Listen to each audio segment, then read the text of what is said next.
ꯃꯌꯥꯝ ꯄꯨꯝꯅꯃꯛ ꯈꯣꯏꯔꯝꯖꯔꯤ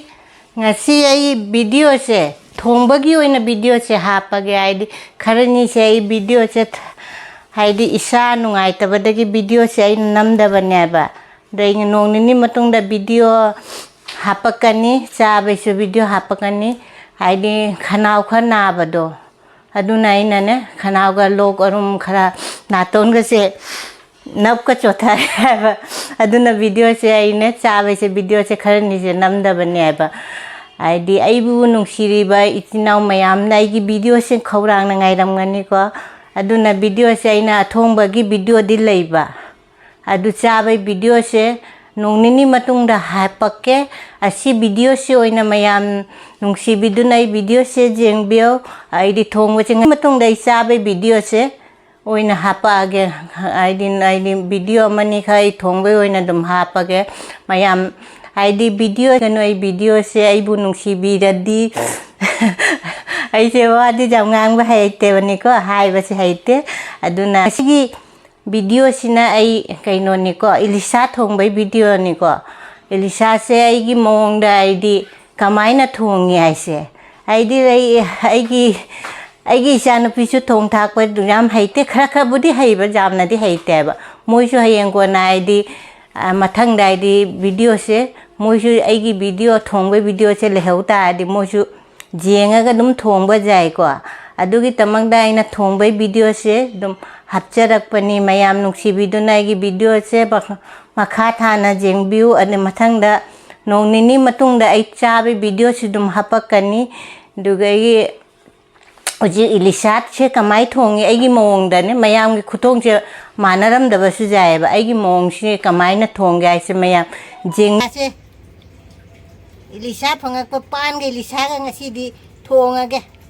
ꯏꯟꯖꯥꯡꯁꯨ ꯌꯥꯝ ꯍꯥꯎꯗꯣꯔꯦ ꯃꯀꯨꯗꯤ ꯈꯣꯛꯍꯜꯂꯛꯑꯦꯀꯣ ꯏꯂꯤꯁꯥꯁꯦ ꯑꯩ ꯌꯨꯝꯗ ꯁꯦꯝꯃꯒꯦ ꯍꯥꯏꯅ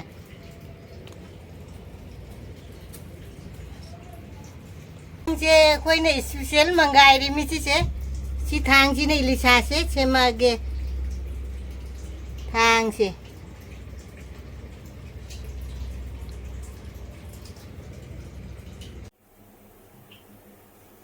ꯁꯤꯅ ꯄꯥꯟꯅꯤ ꯏꯂꯤꯁꯥꯒ ꯊꯣꯡꯅꯕ ꯄꯥꯟ ꯅꯥꯀꯨꯞꯄꯤꯁꯦ ꯌꯥꯝꯗꯦ ꯌꯦꯅꯝꯁꯦ ꯑꯩꯈꯣꯏ ꯒꯝꯂꯥꯗ ꯊꯥꯕ ꯌꯦꯅꯝꯗꯨꯅꯦꯕꯁꯦ ꯌꯥꯝꯗ꯭ꯔꯦ ꯏꯂꯤꯁꯥ ꯊꯣꯡꯕꯁꯦ ꯌꯦꯅꯝꯅ ꯊꯣꯡꯉ ꯌꯥꯝ ꯍꯥꯎꯕꯅꯦꯕ ꯑꯗꯩ ꯉꯁꯤꯗꯤ ꯈꯥꯃꯦꯟ ꯁꯦꯝꯕꯤꯁꯨ ꯑꯃ ꯊꯥꯔꯣꯏ ꯀꯔꯤ ꯏꯂꯤꯁꯥ ꯊꯣꯡꯕꯗ ꯈꯥꯃꯦꯟ ꯁꯦꯝꯕꯤ ꯊꯥꯛꯄꯁꯦ ꯍꯥꯎꯇꯕꯅꯦ ꯑꯩꯈꯣꯏ ꯍꯥꯟꯅꯗꯩꯁꯨ ꯑꯩꯈꯣꯏ ꯕꯣꯏ ꯈꯥꯃꯦꯟ ꯁꯦꯝꯕꯤ ꯊꯥꯛꯂꯛꯇꯦꯕ ꯏꯂꯤꯁꯥ ꯊꯣꯡꯕꯗ ꯑꯩꯅ ꯈꯥꯡ ꯊꯥꯡꯒꯠꯂꯦ ꯏꯂꯤꯁꯥꯁꯦ ꯀꯥꯕꯣꯛ ꯀꯥꯕꯣꯛ ꯇꯥꯎꯔꯁꯤ ꯊꯥꯎ ꯍꯥꯞꯄꯦ इलिसासे अममम हापा गया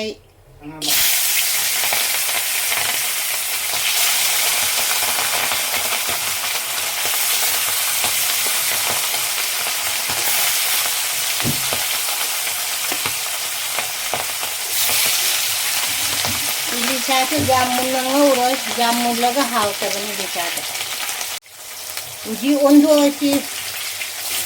jamun na dingoro yai ka इलिसासे मरुम जी खता जाओ रे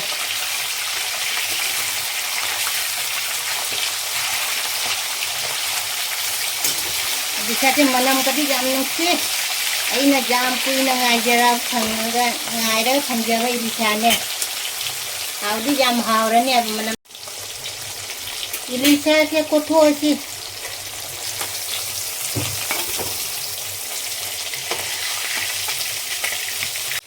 ममईगा मकोक मुक तावरी से जामुन नदी तावरो इलिसासे मुजाबा नाकुप्पी से हापचलसे हुजी इलिसा थोंबदा आई कैनो मेथी सु हापोय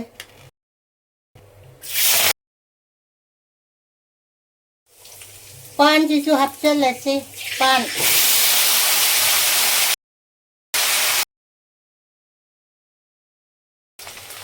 पान चमता वो ची थुम चु थाक चल लसी पान से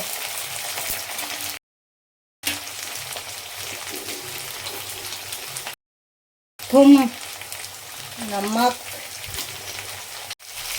मसाला जो हाथ चल लसे मसाला के जामु ए हाथ पे जीरा तनी हाथ पे मसाला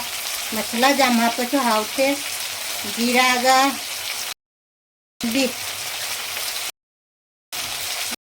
का वो खाई की इसी से वो खाई की हमतन मोरोक से नहाले हाफ के दो तरी खाए बो मोरोक इली मोरोक जो हाफ चल लसे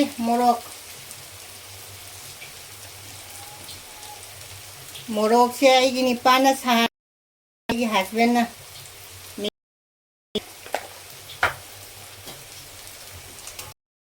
से खरा हाफ चल लगे मोरोक से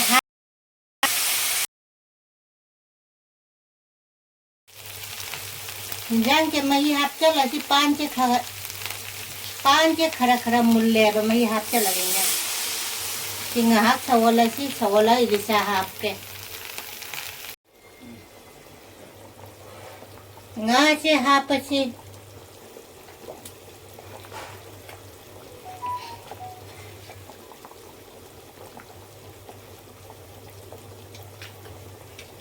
nga si lối thong giờ là cái nga sẽ dạ hảo nè vợ lấy vào một cục mà đôi thì lối hạt cho là cái sát thong và sẽ lối đấy chỉ cái mấy một thật là cái thong và lối là jam one là video sẽ nong cái đây mobile chứ mấy mà nát chỉ cái thầm nó xả vào đuôi nè năm bao giờ đâu sát thong và sẽ nó thằng đó đấy Mayam jengo hawgada manbre jengo pan ga ilisaga thongba hawgada machu kadi jam phajare ko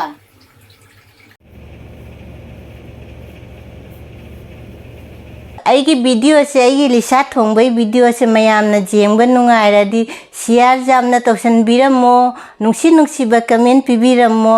mathang da ichabai oina video hapake ko ana ba jengba jaw se video se jengba nungai di subscribe like comment nungsi ba comment da tawbiro ai bet comment lak pa thamoi jam nungai te ko wakan ai jumi ni ko ai di mayam chap manari me khoi punama ko nungsi ba comment do oina dum tawsan biramo mathang ahaw ba ma charage ko nongni matung ngai biro asi siga thame bye